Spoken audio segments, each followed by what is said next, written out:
So as we've said, when we request a melacha from a goy, there are three problems with requesting a melacha be done by a goy on Shabbat. One is v'deber davar, in terms of the speech, that you're not supposed to discuss melachot being done on Shabbat. The second is what Rashi said, things that do with shlichut, the melacha being done by proxy. And the Rambam discussed the issue of the irreverence of discussing melachot being done on Shabbat.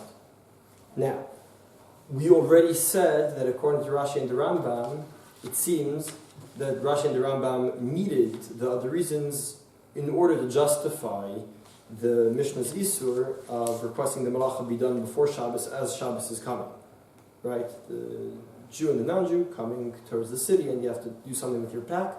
So you hand it over to your guy. Presumably that happens before Shabbat, not on Shabbat. So it can't have anything to do with V'deber Davar. There's no way around it. It must be something else. And then the Rambam and Rashi and the Rambam each say their own possibility. What about requesting a melacha to be done after Shabbat, on Shabbat? If I request on Shabbat, I request the melacha be done after Shabbat. What would you say then? So, would there be a shlichut problem with that? No. Yes. Why should there be a shlichut problem with that? Well, you're not necessarily know that he's going to do it after Shabbos, first of all. So it could be that he's going to do it on Shabbos or whatever. So, but it depends when the shlichut is chal. Is it only when he does it, or when you or So presumably, what most poskim assume is that, as we discussed last time, when I request the guy to do the melacha, I see that the problem, the shlichut, isn't my request. The problem is the action, right? He's we call the yadarichta, right? I'm actually performing the melacha with his hand. Now, there's no problem for me to perform the melacha after Shabbat, right? There's nothing wrong with that.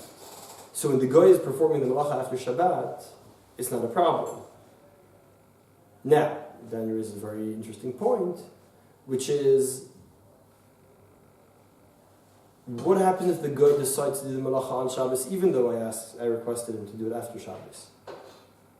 So that's another sugya we're going to learn later on, that has to do with the guy's choice of doing the work on Shabbat.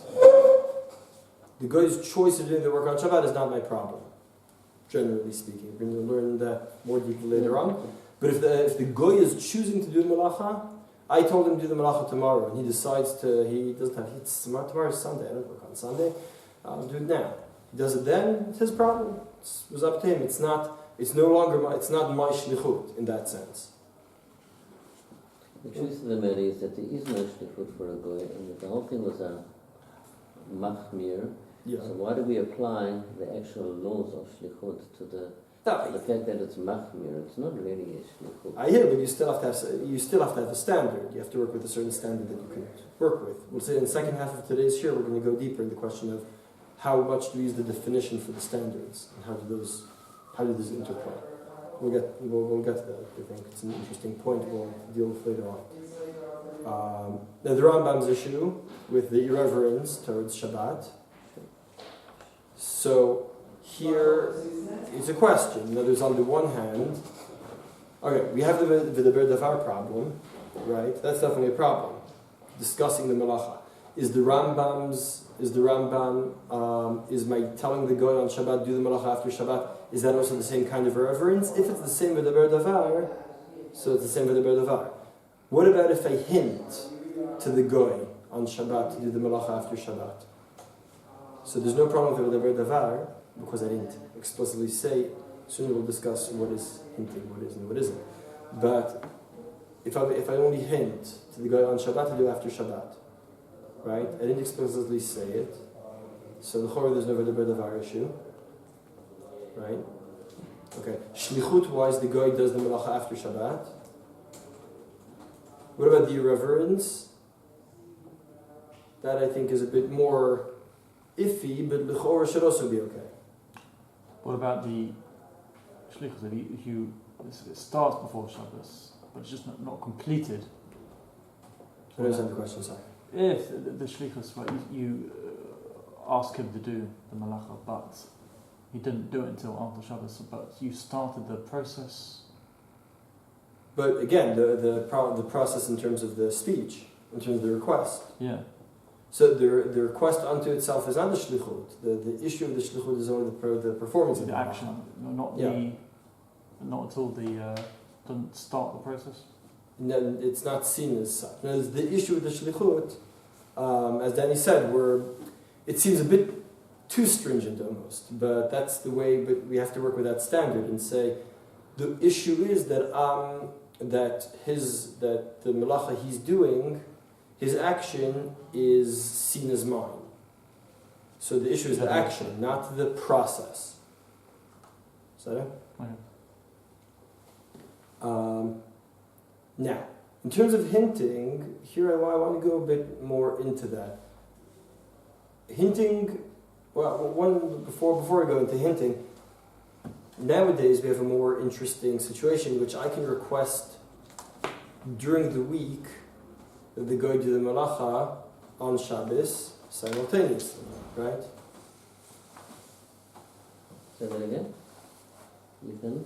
I can, on a weekday, that's not Shabbat, be requesting a guy to do a Melacha right now on Shabbat, right? You're Pick gonna up ask the the guy phone to in do. advance. If you pick up the phone Yeah. on Shabbat and Motzei Shabbat in Israel, and you call on Friday in Israel, and you call somebody for whom it's Shabbat, You call it But Canada, but he's not Jewish, right? then you could. Right. So what would we say then? What's the problem? So that's a good question.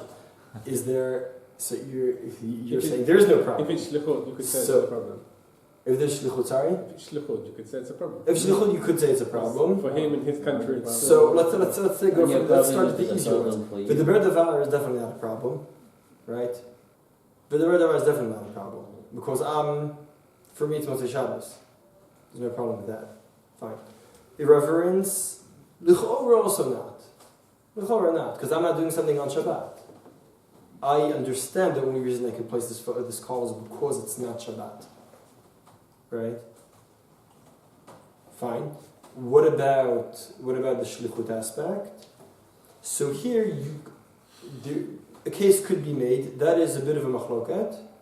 Most poskim say that if nothing else, this special gzeira to see the goy as my shaliach was not set in such a situation.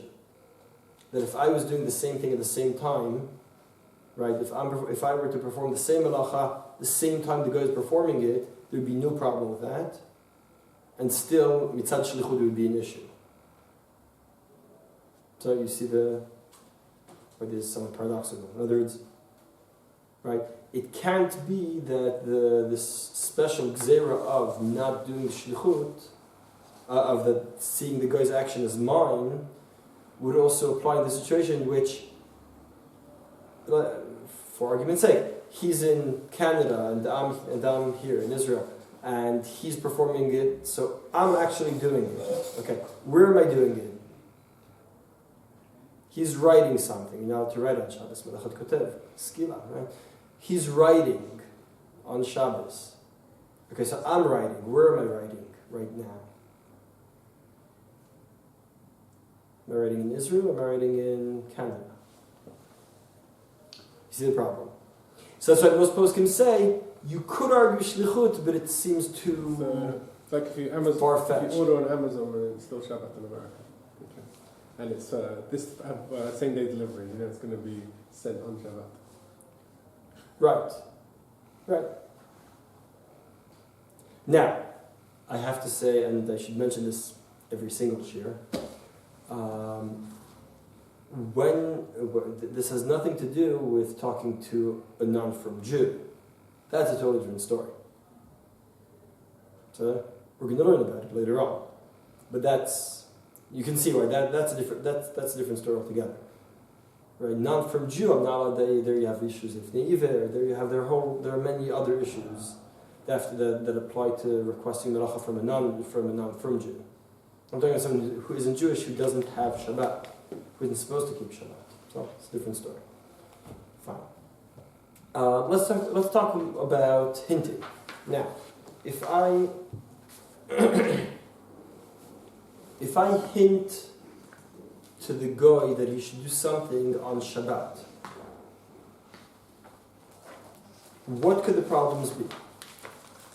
So presumably v'daber davar wouldn't be a problem, wouldn't be an issue, because I'm not actually medaber the davar, I'm not actually speaking out the Melacha, I'm not discussing the Melacha directly. Now, what about the irreverence issue and the shlichut issue?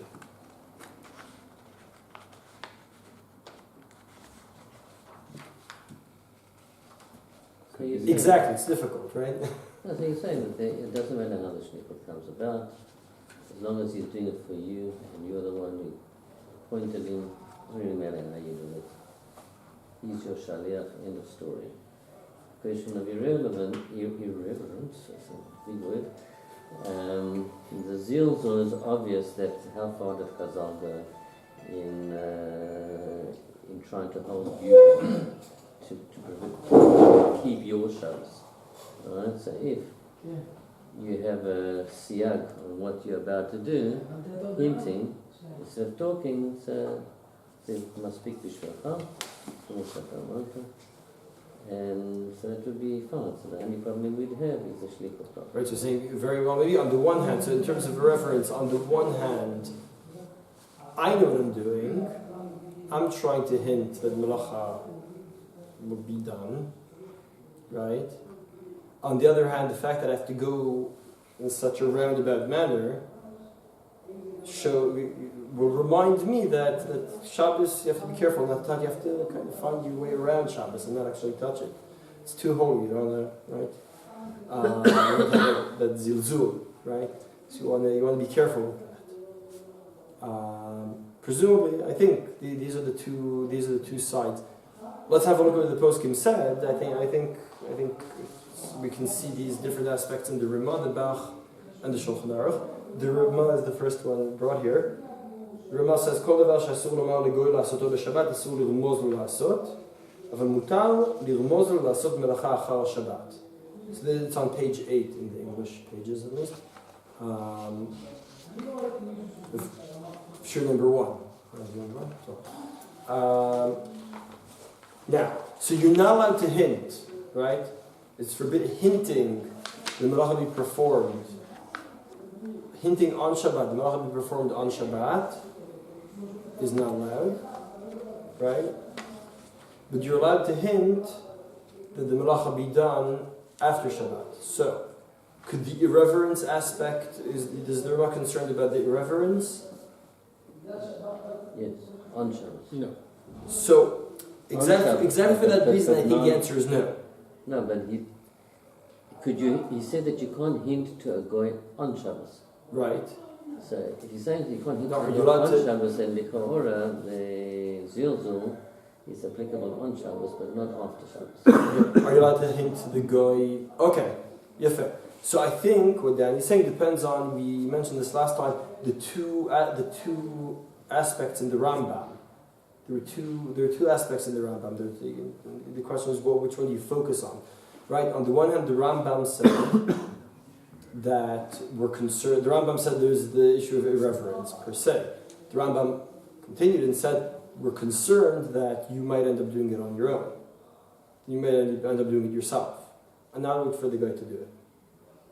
Okay, in that sense, right? So if the focus on the irreverence per se, so that has to do with the request, regardless of when the action is supposed to be enacted, right?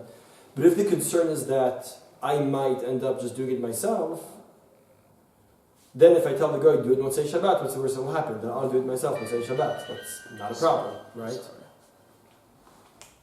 So, so it's a good point, right? I think that's the validity for that. So according to the Ramah, the main thing is when it's going to be done, right? Right. Motzei Shabbos is fine. So that's what. So according to the Ramah, it seems to me the Ramah Tov, he could be concerned with one of those. My impression was that he was more concerned about the shlichut, as opposed to the Bach. The Bach says that there's no problem with hinting on Shabbos to do on Shabbos itself. And I think the point is this. When I tell the goy, perform this melacha, so then I say when he performs the melacha, it's my longer hand. If I hint, if I say it's really hot here, right? Then the goy says, I feel bad for this Jew, I'll turn the air conditioning on, right? It's his choice, right? I didn't turn him into my shaliach. He chose to do the melacha that's to my benefit, right? And that's why if I just say, right, it's really dark here, and he turns the light on, I never told him to turn the light on, so I never turned him into my shaliach. I never officially passed on that request to him. Now you'll say, yeah, but who are you kidding? Of course, you're saying it's dark so that he'll turn the light on. Right, but I never bestowed that aspect of me, right? And the shlichut that says his action is mine, I never owned it. So I think that's what the Bach is like. And you're saying your Ramah is saying it's still considered shlichut? I think so. Yes. No, Yeah, in a moment not we're because it's a Shabbat. We're gonna. That's my impression. You're saying you think it could be. So it could be as Danny said. I think Danny disagreed with that and said that the issue is Shabbat, with adding the suffix, the end of the halacha there in the Rambam that says we're concerned you're going to end up doing it on your own. Right? Since that's the concern, so it's only relevant on Shabbat. And then, I think there are two possibilities how to read the Ramah. One is the Ramah is not concerned about the irreverence per se, he's only concerned about the shlichut, and that's why it's only applicable on Shabbat itself, not after Shabbat. Option one. Option two, the Ramah is concerned about the irreverence. The irreverence is only relevant on Shabbat because the reverence isn't the reverence per se. The reverence is I might end up doing God on my own. And that's only relevant on Shabbat, but if asking to do it after Shabbat, so what's the worst that will happen? I'll do it after Shabbat. Well, what's wrong with that? So, let's see the Shulchan Aruch. The Shulchan Aruch says you're allowed to hint. I'll read the Shulchan Aruch, bottom of the page in the English page at least. מותר לומר לאחר שבת, למה לא עשית דבר פלוני בשבת שעברה? אף מי שמבין מתוך דבריו שרצונו שיעשינו בשבת הבאה. So what does the Shulchan Aruch say? He says you're allowed to hint during the week to do it on Shabbat. Right? You're allowed on Thursday, or let's say Shabbos, he says, right? Motzei Shabbos, you're allowed to hint to the guy, why didn't you do this before? Why didn't you do this earlier? Why didn't you do this on Shabbos? Sorry. Right? So, what is the Shulchan Aruch excluding? You're not allowed to hint on Shabbos to do on Shabbos, presumably. I mean, that's for sure, right? It seems you're not to hint on Shabbos to do after Shabbos either. You're only allowed to do, you're allowed to hint on during the week to do on Shabbos. So, shlichut aspect is definitely doesn't exist according to the Shulchan Aruch. This here, right? Is this considered hinting or not? That's a good question. I'm going to go deeper into that in a moment. I'm going to go into that in a moment. Is it? You think it's a very good hint, or you think it's not such a good hint? It's hint too. I think it's pretty direct. It's pretty direct, and It's yet not on Shabbat. the Shulchan Aruch was not concerned about the shlichut aspect, right? So it might be that Joseph is right, and the Shulchan Aruch might even consider this for the ber davar, possibly. Right? Why can't I hint to the guy? Why didn't you turn the air conditioning on? Because then that's for the ber davar, possibly. I'm not sure that's the pshat, and I think it's more to do with the Rambam. The Shulchan Aruch, you agree, the Shulchan Aruch does not see hinting as creating a shlichut. Otherwise, I couldn't tell him hint on Thursday to do something on Shabbat either, right? As I'll remind you, Shulchan Aruch expressly prohibited telling the guy on Shabbat, on Erev Shabbat to do something on Shabbat, right? You're not allowed to tell the guy on Friday, tomorrow, perform this melacha that we saw in the Shulchan Aruch Chazasar, right? Fine. But you are allowed to hint on Friday to do on Shabbat. How strong does the hint, I'll get to that in a moment, but this is, as Joseph pointed out, this is pretty direct. Why didn't you do this last week? It's a pretty good hint. And yet, shlichut-wise, Shulchan Aruch has no problem with this. Right? So, I understand that the Shulchan Aruch was very extreme in his understanding of shlichut, as I explained a few minutes ago. That when I tell the guy, when I say it's very hot here, so anyone in this room knows that means turn the air conditioning on, right? Of course that's what I mean. Who am I kidding? Yes, it's what I mean, but it's not what I said. I never bestowed that shlichut on the guy. And that's why it's not shlichut. So Shulchan Aruch has no problem with my telling him on Friday to do it like that on Shabbat. Right? That's what he says. Right?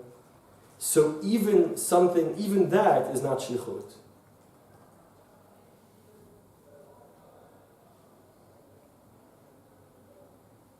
So Shulchan Aruch understands that hinting will never be shlichut.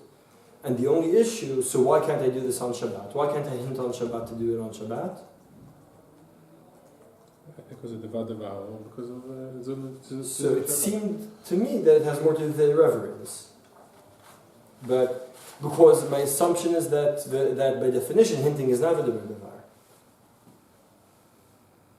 Again, if we're assuming that hinting is not a Vadava, in Mela the only reasons not to hint on Shabbos are either shlichut or the irreverence, right? So, according to the Bach, neither one. They're both fine, right? There's no shlichut. Shlichut cannot be created like this, in this way, by hinting. And there's also no irreverence in it. Because maybe, as Danny said, it's such a roundabout manner, I'm not going to end up doing it myself. It's not a problem. So the Bach has no problem with hinting on Shabbat to do on Shabbat, perform on Shabbat. The Shulchan Aruch, who says you're only allowed to hint during the week to do on Shabbat, his issue is obviously not shlichut, his issue is only reverence. The reason not to hint on Shabbat is because of the reverence. And that's according to the Shulchan Aruch. The Ramah says the other way around. You're not allowed to hint before Shabbat to do on Shabbat, but you're allowed to hint to do on Shabbat to do after Shabbat. Meaning his issue is the shlichut. Because hinting, as far as the Ramah is concerned, does create shlichut. But we do have to recognize that there could be a distinction between different kinds of hinting as far as shlichut. Within the same category I was referring to. There is a difference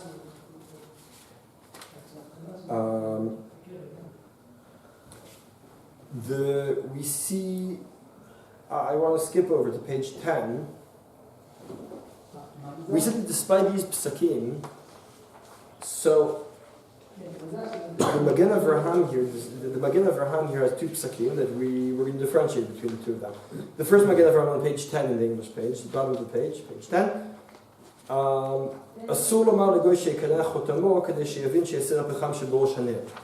Right, I tell the guy to blow his nose, and what I actually mean him to clean the top of the wick, right, so that they give a better light. Now, that is prohibited. On the other hand, next Magen Avraham,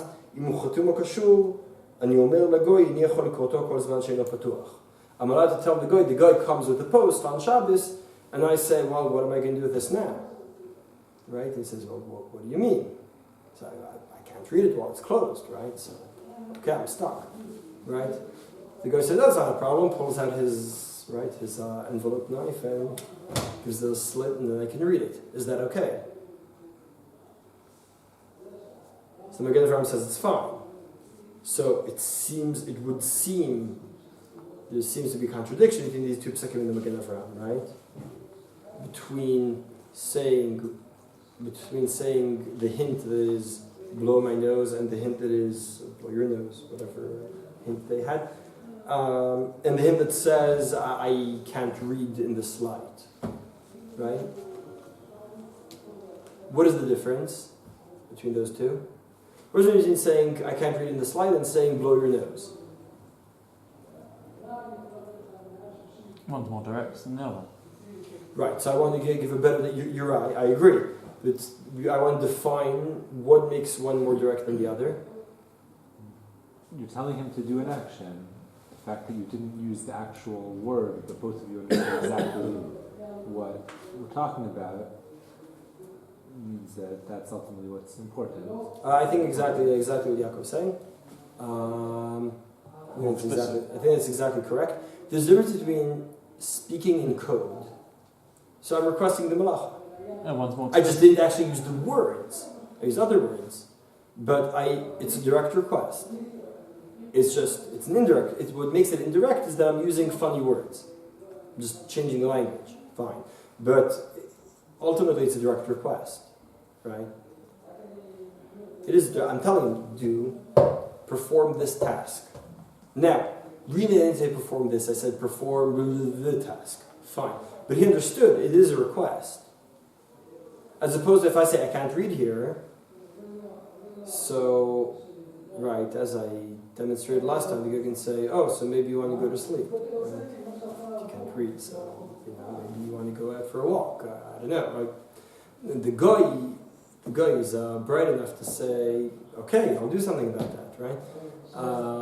But I never. So I think the distinction, the difference really is in the shlichut sense. Did I really turn into my proxy? Or did he take the initiative? If I hint something, he takes the initiative, so yes, he's doing me a favor, and we're going to learn next year about the guy doing me favors. It's another story. But in terms of the shlichut, I think the discussion here is around the shlichut issue. That's my understanding. And when I tell the guy, I give a direct request in code, so now he's my shaliach in code, but ultimately he's my shaliach to perform this task. But if I say it's too cold, it's too hot, I can't read this, or it's too dark, I've never turned him into my shaliach. So now I need to caveat that and say, we're going to see later on, that doesn't necessarily mean I'm allowed to use what he gave me. It's another story. We're going to see next year. We're going to start next year. It's going to take a few shurim. But so the very fact that he, but the first and foremost the question: did I already do an isur? First of all, I told the guy it's too dark here, and he turned the light on. Did I do an isur? According to Magen Avraham, and as we see, the poskim pretty much agree with this, except for the Aruch HaShulchan. When I say the poskim, I mean everyone. The Chai Adam, Shema Tzarek Chatal, Kut Yosef. Everyone agrees that this is Magen Avraham. Aruch HaShulchan is the only one who disagrees. Aruch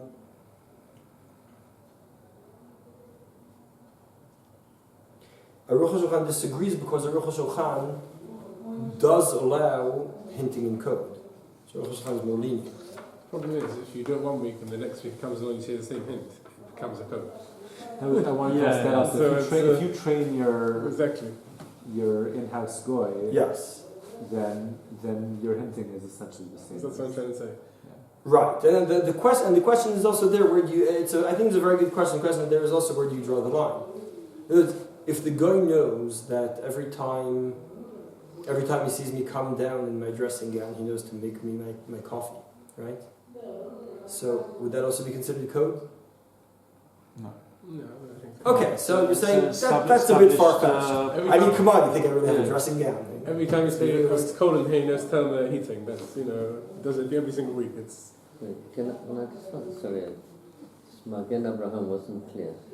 She's talking about bringing something from. The first part is coming in from the Eruv, right? Yes. So that could be a problem because Just in terms of bringing we're not getting into the benefiting business today, but yeah. once it's in over there, he says, who is the Acher that he's talking about? Who's the Acher? A Goy Acher or a Jew Acher? Were you in the second Magen Avraham? Yeah, in the second Magen Avraham, because Ulai Yesh Bo Tzorech Nefesh.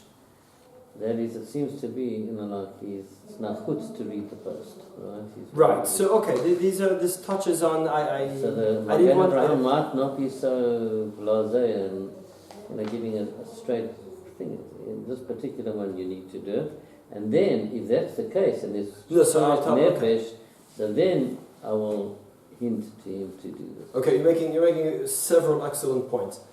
The first point I'll focus on two for the moment. The first question is, when the Magen Avraham starts off with the machloket rishonim about pelot sheba mechutz l'tchum. What happened if the guy did a melacha that didn't affect the actual outcome significantly? The So- article, that is. The article, yes. Now, coming from outside, being brought in from outside the tchum, so, as you said, the article wasn't changed. The item is the same item, right? It's just, it was there, now it's here. Now, as a Jew, I'm not allowed to carry it from there to here. But it never changed. Is that considered benefit? Is that in the same category of benefit that we're going to learn later on? Now, the reason we shouldn't go too deeply into this is because we haven't yet started learning about the prohibition of benefiting from the guy's Melacha. It's a whole other story we're gonna have to go into. The second point. He's saying that you can. The reason why he would let. He says. Yes. The second point. Yes. The second point is this. The second point is just because I've hinted and haven't yet done the isur, doesn't necessarily mean that I'm allowed to benefit from it. There are two separate things, and this is why I've tried to emphasize this several times. That's why I'm happy you emphasize. I'll explain. I want to explain. If I say, I'll give you an example. If I say it's dark in here, I can't read, and the guy turns the light on, I've done nothing wrong yet. Why? Because there's no V'daber Davar. There's no Shlichut, there's no reverence. Fine. I haven't done anything wrong yet. Now I have another question. Am I allowed to read in this light that the guy created for me? Assuming he created it for me. That's a different story. So it could very well may be that I'm allowed to say it's really dark here. And he'll turn the light on. But I'm not allowed to benefit from that light. That's why the Magen Avraham says, am I allowed to benefit from the guy's opening the letter? That's another story. That's why he brings other kulot. That's why I didn't want to go too deeply into that, because we don't yet know the parameters of that. As we said before, we have to understand there are a few different... Every Magen Avraham like this, I said in the introduction to the Shir, right? I said that every Magen Avraham, every Mishnah Berurah you're going to read is going to be it's going to be mixed up with different components that will be very hard to hash out if you don't have everything worked out step by step. And that's why it's very important to keep to the step by step here. At the moment, we're only focusing on, first of all, what am I allowed to say, and therefore the guy might act, right? Am I allowed to hint on Shabbat? For after Shabbat, where it says there that you are allowed. Am I allowed to during the week to Shabbat, that the Shulchan Aruch says okay. The Bach says on Shabbat itself you're allowed to hint, because none of the above has happened. But now we see that hinting of a certain nature is also okay. But only the kind of hinting that really doesn't turn the guy into a shaliach and doesn't in itself have that irreverence towards Shabbat. Now, what we're going to start beginning the next year is a new story, which is, am I allowed to benefit from such melacha? That's another story.